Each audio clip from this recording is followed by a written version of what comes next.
여러분 안녕하세요. 이제 주일날 이렇게 또 하나님의 은혜의 자리에 오신 여러분을 주의 이름으로 환영합니다. 우리 좌우에 있는 분에게 예수님이 우리의 참 소망 되십니다. 인사 한번 하겠습니다. 예수님이 우리의 참 소망 되십니다.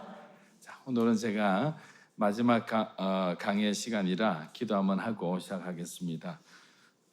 하나님 아버지, 오늘도 이렇게 주님의 은혜의 귀한 시간 가운데 저희를 불러주심에 감사합니다.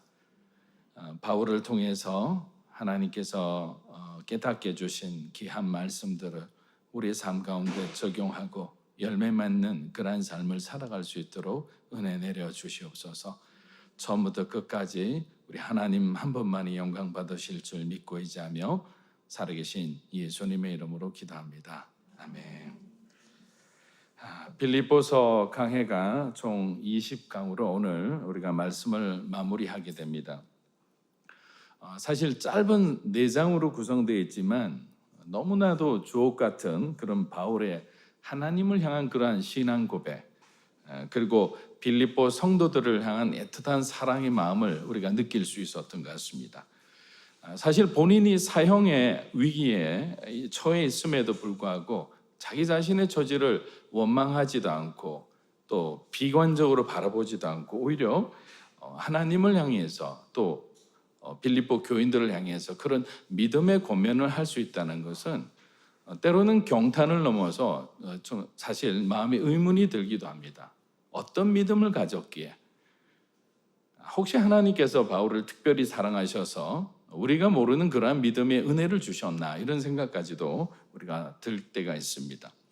그런데 오늘 1장 23절을 보니까 바울도 상당히 힘든 시간을 보내고 있었음을 알게 되었습니다. 우리 빌립보서 1장 23절 한번 읽어보겠습니다.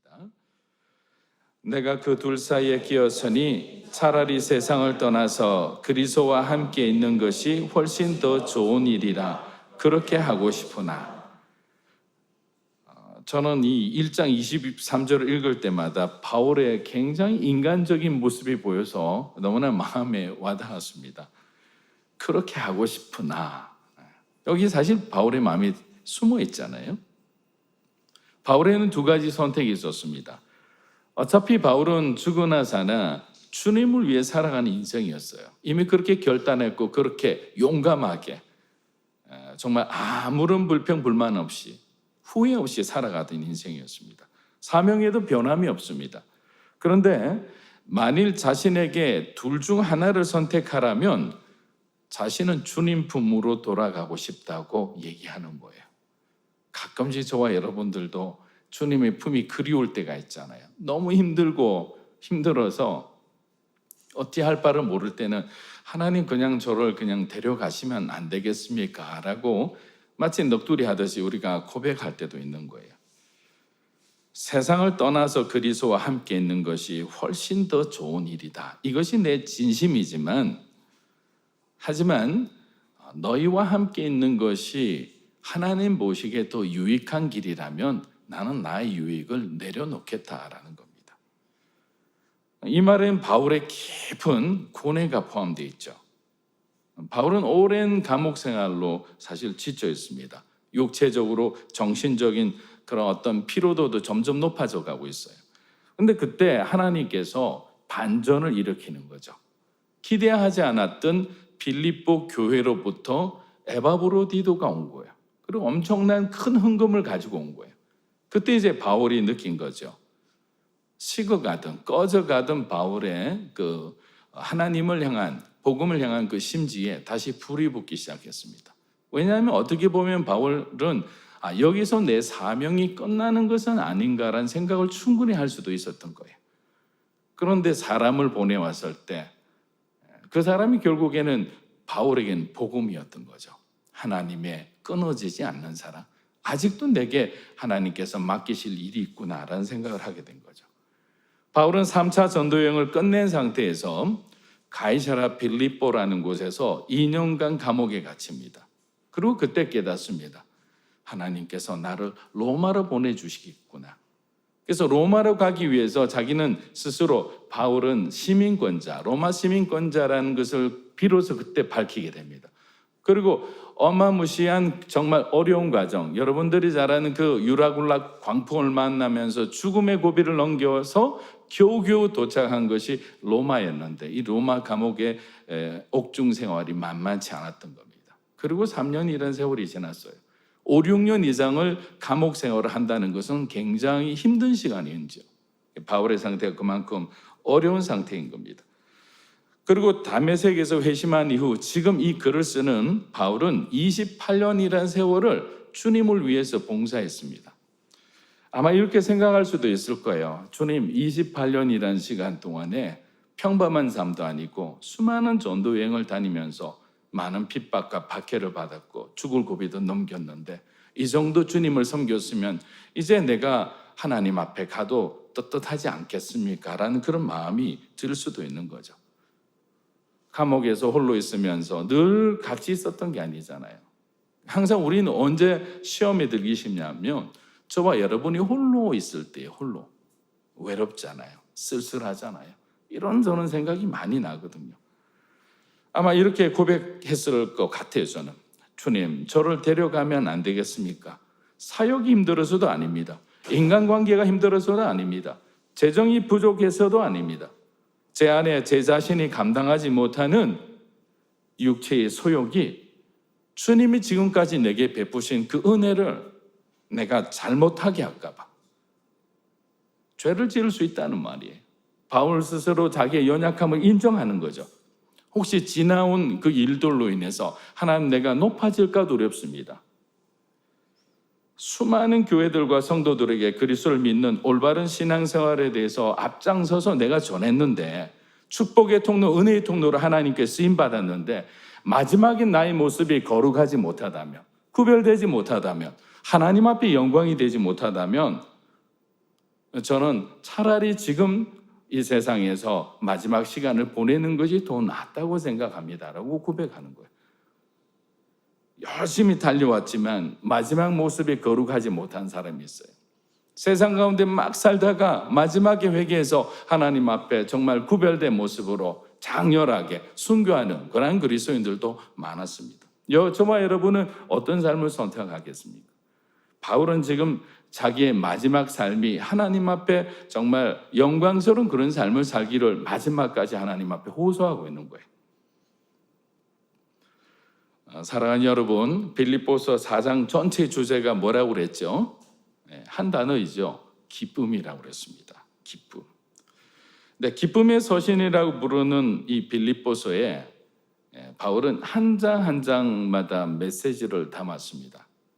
우리 이주연 자매님이 기도할 때 말씀해 주신 것처럼 첫 번째 장에 바울은 고난의 기쁨에 대해서 먼저 얘기를 하고 있습니다. 고난의 기쁨. 고난의 기쁨에 대해서 얘기하면서 그러면 그 고난 속에서 어떻게 우리가 기쁨을 누릴 수 있을까에 대해서 말씀을 해줍니다. 그럼 어떻게 살아야 되느냐? 예수님이 중심이 되는 삶을 살아라는 거죠. 그가 중심이 되게 하라. 그분이 너희의 삶의 주인이 되면 너희가 어떤 고난과 역경을 겪더라도 그 고난과 역경을 바라보지 않고 하나님을 바라보게 된다는 거죠. 우리를 구원해 주시는 분, 우리를 회복시켜 주시는 분, 우리에게 지혜와 힘을 주시는 그분을 바라보면서 다시 일어날 수 있는 거예요. 용기를 가질 수 있는 거예요. 문제가 더 이상 문제가 되지 않는 거죠. 사람이 두렵지 않는 거예요. 왜? 주님이 내 삶의 주인 되시니까.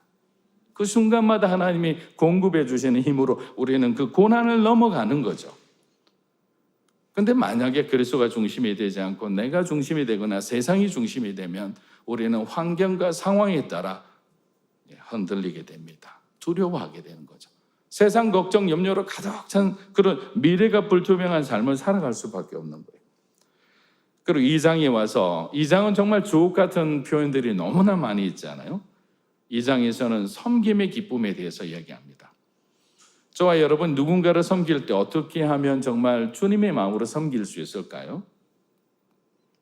바울은 주님을 닮아가라. 닮아가는 삶을 살아갈 때 우리는 예수님이 영광받는 그러한 삶을 살아갈 수 있다라고 얘기합니다. 흔히 우리는 얘기합니다. 여러 가지 선택이 있을 때, 특히 고민할 때 있잖아요. 어떤 결정을 해야 될 때. 그때 우리 보통 어떤 생각을 합니까? 예수님이라면 어떤 선택을 하실까라는 질문을 항상 하게 됩니다. 주님의 선택을 존중하는 거죠. 주님이라면 어떤 선택을 하실까?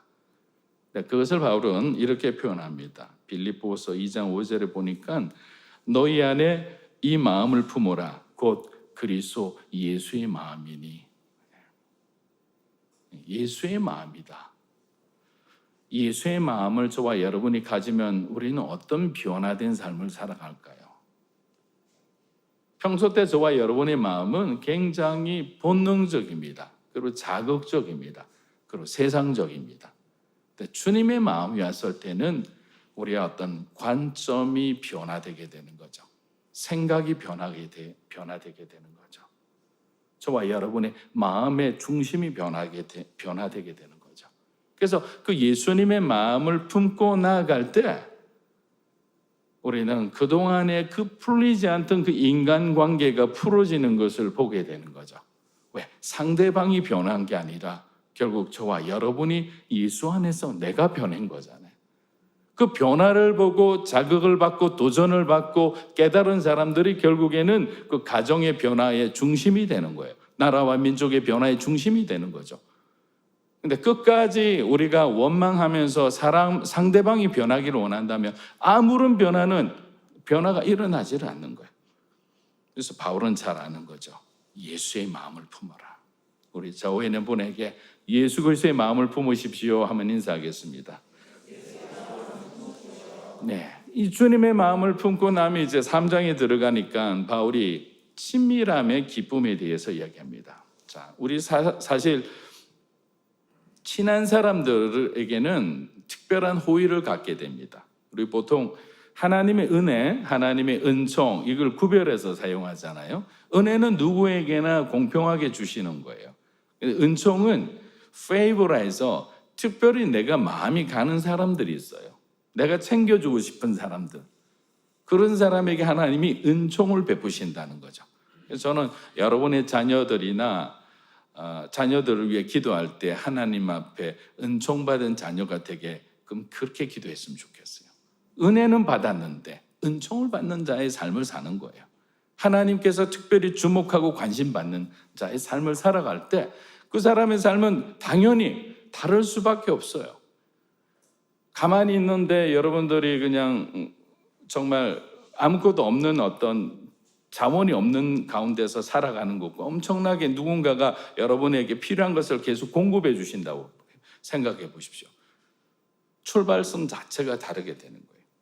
그런데 이 친밀함의 기쁨에 대해서 바울은 이렇게 얘기를 합니다. 주님을 알아가는 삶이라는 거죠. 그리스도를 더 깊이 알아가는 삶. 그래서 제가 히브리어로 알아간다는 단어가 뭐라고 그랬죠? 야다라고 그랬잖아요. 야다의 능력, 야다의 비밀에 대해서 말씀을 드린 적이 있습니다. 우리가 그리스도를 야다할 때, 주님을 알 때 우리는 우리의 믿음의 본질 자체가 완전히 변화된다고 했어요. 이전 것은 지나갔으니 보라 새 것이 되었도다. 어떤 물리적인 변화가 아니라 어떤 성질의 변화, 기질의 변화, 삶의 진정한 변화가 일어나는 거죠. 그걸 우리는 회개라 부르기도 하고 회심이라 부르기도 합니다. 하나님을 알아갈 때 우리는 두려워하지 않는 거예요. 호세아서 6장 1절 우리 한번 읽어보겠습니다. 시작. 오라 우리가 여호와께로 돌아가자. 여호와께서 우리를 찢으셨으나 도로 낫게 하실 것이요 우리를 치셨으나 싸매어 주실 것이라. 얼마나 위로가 됩니까? 근데 문제는 뭐냐면 하나님을 아는 자는 돌아갈 수 있는 자들이에요. 저는 탕자의 비유를 생각하면서 늘 왜 탕자가 돌아갈 수 있었을까? 아버지의 사랑을 알았던 사람이에요. 아버지의 성품을 깨달았던 거죠. 우리 아버지는 내가 어떤 행동을 하더라도 항상 용서해 주셨다. 있는 그대로 받아주셨다. 그런데 맨날 매를 들고 정말 아주 완악하고 강포하고 고집센 그런 아버지였다면 어떻게 탕자가 돌아갈 생각을 할까요? 저는 탕자가 위대한 것이 아니라 아버지가 위대한 거예요. 그 아버지의 사랑을 기억하고 있었기 때문에 돌아갈 수 있는 거죠. 그래서 우리가 예수님을 야다한다는 것은 너무너무 중요한 거죠. 그 예수님의 사랑을 아는 것이 필요한 거죠. 예수님의 성품을 아는 것이 필요한 거죠. 그분의 속성, 전지하시고 전능하시고 하나님의 아들이 되시고 지금도 하나님 보좌 우편에서 우리를 위해 기도하고 계시는 그분이 우리의 하나님이자 우리를 구원하신 예수님이다 생각하면 우리가 무언들 못하겠습니까? 돌아갈 수 있는 거죠. 여러분의 죄된 삶을 끊어내고 돌아갈 수 있는 거죠. 세상의 죄에 살던 그 삶을 이제 중단하고 하나님 앞에 돌아갈 수 있는 거죠. 돌아갔을 때 뭐라고 말씀하시느냐? 찢으셨으나 우리를 낫게 해주시고 우리가 잘못해서 징계하듯이 하나님이 우리를 치셨으나 싸매어 주신다고 그랬잖아요. 이런 회복의 역사가 저와 여러분의 삶 가운데 일어나기를 주의 이름으로 축복합니다. 마지막 4장의 주제는 평안의 기쁨이었어요. 평안을. 어떻게 하면 우리가 평안을 누릴 수 있을까? 그분만을 의지하라라고 합니다. 그를 의지하라. 예수님만을 바라보라라는 거죠. 바울의 인생은 정말 하나님 한 분만을 바라보는 인생이었어요. 다메섹 이전과 이후가 완전히 다르잖아요. 다메섹 이전에는 유대교의 율법을 바라보며 살았던 사람이에요. 세계관 자체가 달랐습니다. 예수님을 만나니까 그의 세계관이 바뀐 거죠. 제사장 나라를 바라보던 사람이 하나님 나라를 바라보고 꿈꾸며 살아가는 사람이 된 거죠. 저와 여러분들도 인격적으로 살아계신 하나님을 만나죠. 성령으로 거듭나죠. 그러면 왜 우리가 정말 세상 사람들이 어리석다고 하는 그런 선택을 하고 살아가느냐? 왜 양보하고 살아가느냐? 왜 희생하고 왜 헌신하고 살아가느냐? 우리의 세계관이 바뀐 거죠. 우리가 바라보는 방향이 바뀐 거죠. 삶의 중심과 목적이 바뀐 거죠. 그러다 보니까 세상 사람들이 절대로 이해할 수도 없고 선택할 수도 없는 그 인생의 길을 선택하며 그것도 매맞으면서도 기뻐하며 살아가는 거예요. 그런 변화받은 사람의 삶을 세상은 감당하지는 못하는 거예요. 바울의 믿음을 가진 사람이 어떻게 세상이 감당하겠습니까? 두들겨 패도 일어나는데 모욕을 해도 아무런 개의치 않고 흔들리지 않고 그냥 뚜벅뚜벅 주님이 원하시는 그 십자가의 길을 걸어가는데 누가 감당을 합니까? 은혜 받은 자인 거죠. 복음의 비밀을 아는 사람이에요. 성령으로 충만한 사람인 거죠. 그런 사람은 하나님만을 의지하고 살아가는 사람입니다. 세상 바라보지 않는 겁니다. 그래서 빌립보서 4장 13절 우리가 지지난주에서 공부할 때 이랬죠. 내게 능력 주시는 자에서 내가 모든 것을 할 수 있다 했을 때 우리가 능력에 초점을 맞춰서는 안 된다고 했습니다. 능력은 있거나 없거나입니다. 환경이고 조건적입니다. 누구를 기억하라고 그랬죠? 능력을 주시는 분을 바라봐야 되는 거예요. 우리들의 삶에 능력을 주시는 분이 누구십니까? 예수님이신 거예요. 예수님. 그 예수님을 바라볼 때 그리스도 안에 있는 우리를 향한 그 약속이 저와 여러분의 것이 된다는 것인 거예요. 그래서 바울이 말하는 기쁨은 우리의 언어가 아니라 하나님의 언어예요. 하나님의 언어. 그리고 기쁨은 세상이 만드는 것이 아니라 예수 그리스도 안에서 주어지는 거예요. 주님 안에 있는 기쁨을 찾고 주님 안에 있는 평안을 찾고 주님 안에 있는 그 안에 있는 샬롬을 우리가 얻어가야 되는 거예요. 그래서 성령 충만한 삶을 보통 증거를 이렇게 얘기를 합니다. 여러분의 삶에 평안이 있는지, 여러분의 삶에 기쁨이 넘치는지, 여러분의 삶에 진정한 하나님을 향한 감사가 넘치는지, 감사와 기쁨과 평안이 넘친다면 여러분 성령 충만한 삶을 사는 거죠. 그런데 반대로 마음에 평안이 없어요. 조그만 자극에도 불안하기 시작해요. 여러분이 미래가 불투명하다 해서 이렇게 불안하거나 이런 조건과 환경에 반응하는 것은 아니거든요. 하나님이 주시는 평안은 이미 조건과 환경을 초월하잖아요. 왜냐하면 하나님이 주신 평안 자체는 우리의 상황을 통제하고 있는 거예요. 지배하고 있는 상태죠. 그러니까 평안한 거예요. 주님을 믿기 때문에 어떤 상황에 내가 처한더라도 그 상황 자체가 저와 여러분의 인생을 흔들어대지 못하는 거죠.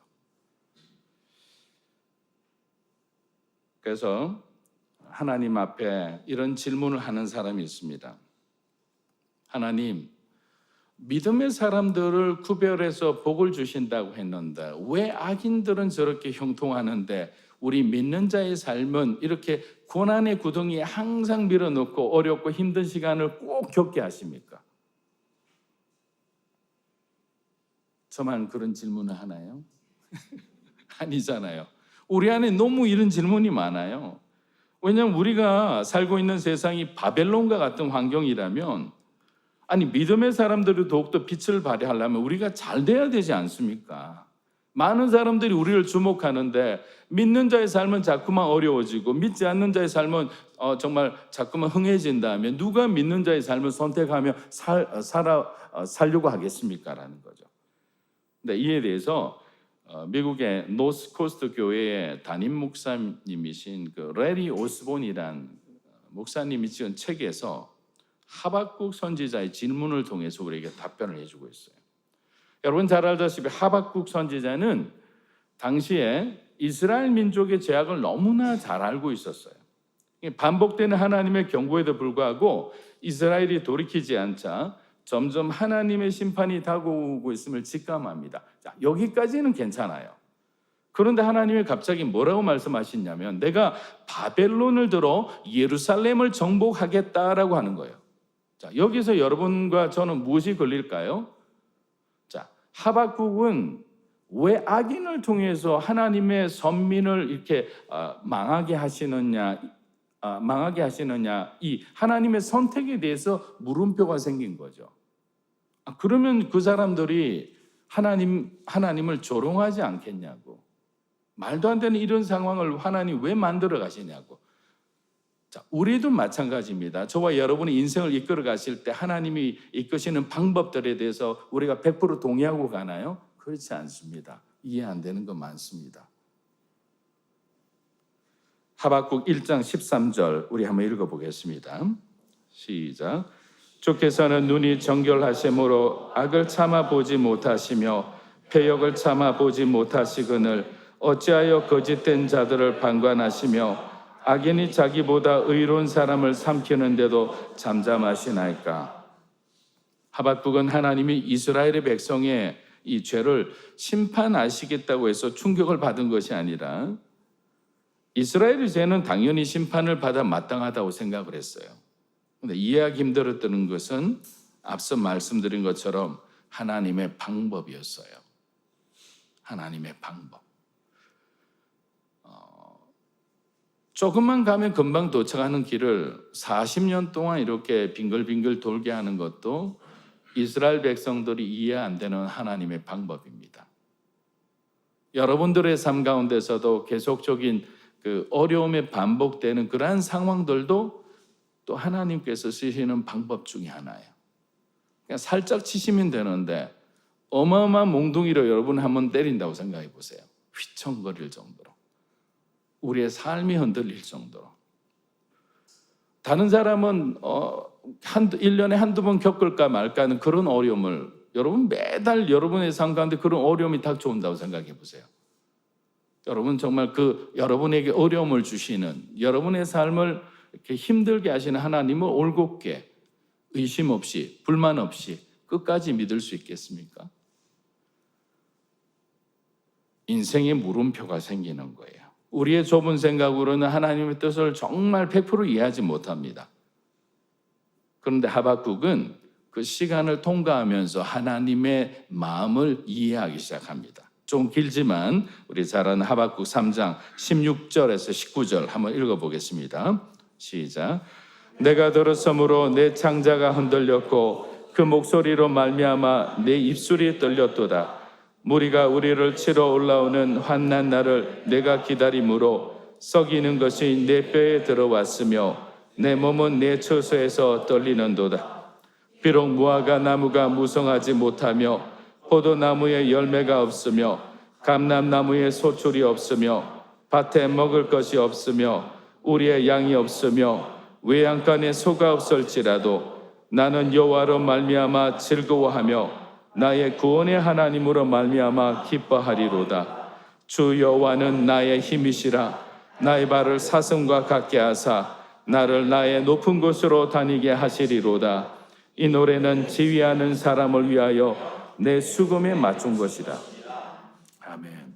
하박국 선지자는 심판 속에 있는 이스라엘의 참담한 상황만을 생각하면 자기가 두려움으로 창자가 흔들리고 입술이 떨렸다는 표현까지 합니다. 그런데 오래가지 않아 그 두려움이 변하여 하나님을 향한 절대 믿음을 고백합니다. 그가 하나님에 대해 조금이라도 불신하는 마음을 갖고 있었을 때 그는 순간적으로 환경과 상황에 지배받는 사람이 되었어요. 그래서 기쁨보다는 슬픔이 믿음보다는 불신의 영향 안에 들어가는 거예요.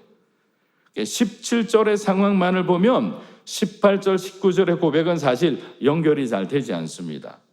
아무것도 없잖아요. 무화과 나무도 없죠. 소출도 없습니다. 밭에 먹을 것도 없습니다. 재산이 되는 가축 한 마리조차 없어요. 하나님이 이렇게 완전히 우리를 텅텅 비게 했을 때, 아무것도 없는 그런 무기력한 상황에 두었을 때 이제 그때 주목해 보는 거예요. 우리의 믿음을 보시는 거예요. 사실 풍요로울 때 하나님 앞에 감사하는 거 누구나 할 수 있습니다. 근데 완전히 그냥 아무것도 없는 그런 어떤 정말 제로의 상태에 갔을 때 너희가 나를 언제까지 나를 바라보느냐를 지켜보는 거예요. 하박국은 깨닫게 됩니다. 심판 가운데 있는 하나님의 눈물을 보았던 거예요. 자기 백성을 사랑하시는 하나님의 사랑을 깨달았던 겁니다. 그래서 계속 찬양을 이어갑니다. 우리 3장 18절 하박국 한 번만 더 읽어보겠습니다. 시작. 나는 여호와로 말미암아 즐거워하며 나의 구원의 하나님으로 말미암아 기뻐하노라. 하박국은 궁극적으로 그리스도인들이 붙들어야 할 것이 무엇인지를 말해줍니다. 누구죠? 나의 하나님이라는 겁니다. 한번 따라해 보십시오. 나의 하나님.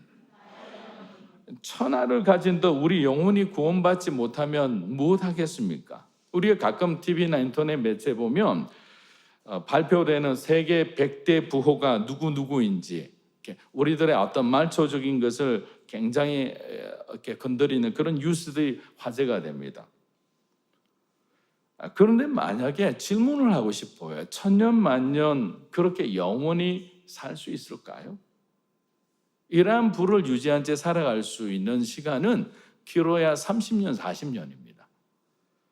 근데 그 40년과 영원한 생명을 여러분 바꾸겠습니까? 라고 하면 영원한 생명이 있다는 것을 아는 사람은 절대로 바꾸지 않을 거예요. 여러분 바꾸겠습니까?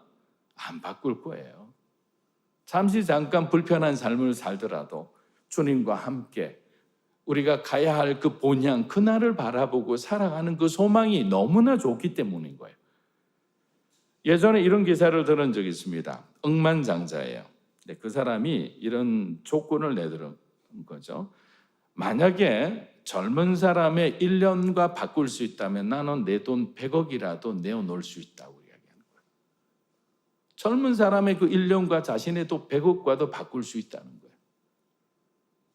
그만큼 생명에 대한 집착이 강한 거죠. 왜냐하면 유한하다는 것을 아는 거죠. 인간이 언제 겸손해지느냐면 우리가 유한한 존재라는 것, 영원한 것을 바라보기 시작하면 겸손해집니다. 영원하신 주님을 만난 사람은 겸손해질 수밖에 없어요. 자기 인생을 그분을 위해서 다시 헌신하고 바칠 수밖에 없는 거죠. 근데 왜 교만하게 살아가느냐? 마치 우리가 영원히 죽지 않을 것처럼 착각하고 살아가기 때문입니다. 장례식장 가보면 그게 너무 명확하게 느껴집니다. 믿음의 사람들의 장례와 믿지 않는 사람의 장례는 틀립니다. 믿음의 사람들의 장례는요, 슬픔 가운데도 소망이 넘쳐요. 내가 다시 우리 아버지를 만날 수 있구나. 어머니를 만날 수 있구나. 이 소망이 지금의 슬픔보다 더 크기 때문에 장례식장 안의 분위기가 그렇게 밝을 수가 없어요. 근데 믿지 않는 자의 어떤 장례식장에 가보면 너무나 슬픈 거죠. 왜냐하면 이것으로 끝이라는 것을 스스로 알기 때문이에요. 근데 저와 여러분은 어떤 삶을 살아갑니까? 영원한 나라를 바라보고 살아가는 거예요. 그러니까 지금 내게 가진 것이 중요한 게 아니라 저와 여러분이 앞으로 가져야 할 것이 더 소중한 거예요. 그게 뭐냐? 이미 우리에게 주신 영원한 생명이잖아요. 누구 안에 있습니까? 예수 그리스도 안에 있는 거예요. 그 생명을 가지는 저와 여러분이 되기를 축원합니다. 마지막으로 말씀을 마무리하겠습니다. 바울은 데살로니가전서 5장 16절부터 18절까지 이런 말씀을 했습니다. 여러분이 잘 아는 구절인데요. 항상 기뻐하라, 쉬지 말고 기도하라, 범사에 감사하라. 이것이 그리스도 예수 안에서 너희를 향하신 하나님의 뜻이다. 항상 뭐라고요? 기뻐하라, 쉬지 말고 기도하라, 범사에 감사하라. 이것이 그리스도 예수 안에서 너희를 향하신 하나님의 뜻이다. 자, 이 고백은 세상 가운데서 우리가 길을 찾지 않겠다는 거예요. 어떻게 항상 기뻐합니까? 세상은 그렇게 할 수 없어요. 쉬지 말고 기도하라, 못합니다. 범사에 어떻게 감사합니까? 범사에 감사할 수 있는 무슨 손함도를 보세요. 아니거든요. 세상의 어떤 조건을 뛰어넘는 삶을 살아가겠다는 바울의 고백인 거예요. 저는 사실 연애 프로 이런 거 거의 보지 않고 드라마도 잘 안 봅니다. 근데 제가 늘 우리 아이들이 TV를 보고 있으면 싫어해요. 왜냐하면 저는 맨날 다큐멘터리만 보거든요. 그러니까 아빠는 제발 이런 거 그만 보라고, 그러면 컴퓨터 가서 혼자 보라고. 근데 저는 다큐멘터리가 너무 좋은 거죠. 인간의 삶이 드러나 있고 자연에 있는 하나님의 창조의 역사가 있으니까. 벌써 절반의 젊은 분들은 좀 이상한 표정으로 저를 보기 시작하는데 그러나 재밌는 걸 어떻게 합니까? 그런데 그때 바다에 관련된 다큐멘터리를 보면 너무 신기한 게 선장님이나 그 어부나 똑같은 말을 하는데 저는 그때마다 감동을 받았어요. 뭐라고 얘기하느냐면요. 어떤 날은 그물에 고기가 가득 잡혀올 때가 있어요. 또 어떤 날은 텅 빈 채 기름값도 건지지 못하고 올 때가 있어요. 그때 이제 인터뷰를 하는 거죠. 오늘 기분이 어떻습니까? 만선이 아닌데 마음이 힘들지 않습니까? 바다에서는 욕심을 내면 안 됩니다. 바다가 내어주는 만큼 받아오는 거예요. 바다가 많이 주면 많이 버는 것이고 바다가 적게 주면 적게 주는 대로 만족해야 됩니다. 적게 잡았다고 바다에서 욕심을 부리다 보면 항상 사고가 납니다. 그래서 사람이 죽는 겁니다. 바다에 나가서 한참 고기를 잘 잡고 있는데 먼 바다에서 태풍이 몰려온다는 소식이 들립니다. 얼마나 아쉽습니까? 그래도 아무런 미련 없이 그물을 걷어야 모두가 삽니다. 한 마리 더 잡고 가려다가 그물 걷는 시간 놓치면 순식간에 닥쳐온 파도를 만나서 모두 죽게 됩니다. 저는 이게 저와 여러분과 하나님과의 관계에 동일하게 적용될 수 있다고 생각하는 거죠. 하나님께서 우리에게 허락해 주시는 만큼 우리는 감사하며 살아가는 거죠. 그런데 우리가 더 벌려고 더 욕심을 부리려고 하나님의 뜻을 역행하다가는 항상 거기서 사고가 나는 거죠. 불순종을 통해서 우리가 죄를 짓고 하나님이 은혜 밖으로 가는 거죠. 주시는 것도 못 받게 되는 거예요. 우리는 지난 시간 동안에 사도 바울을 통해서 이 지적하고 자족하는 그 믿음의 고백을 들으면서 다시 한번 우리의 삶을 돌아볼 수 있었습니다. 따뜻한 목회자였고 하나님을 향한 충성된 종이었습니다. 저희들도 하나님께서 하루하루 허락하신 그 하나님 주시는 그 축복에 대해서 항상 감사하고 주님 앞에 영광 돌리는 그런 믿음의 삶을 살아가게 되기를 주의 이름으로 축원합니다. 우리 기도하며 나아가겠습니다. 빌립보서 1장 20절에 보면 바울의 위대한 고백이 나옵니다. 나의 간절한 기대와 소망을 따라 아무 일에든지 부끄러워하지 아니하고 지금도 전과 같이 온전히 담대하여 내가 살든지 죽든지 내 몸에서 그리스도가 존귀하게 되게 하려 하나니. 이게 바울의 소망이었습니다.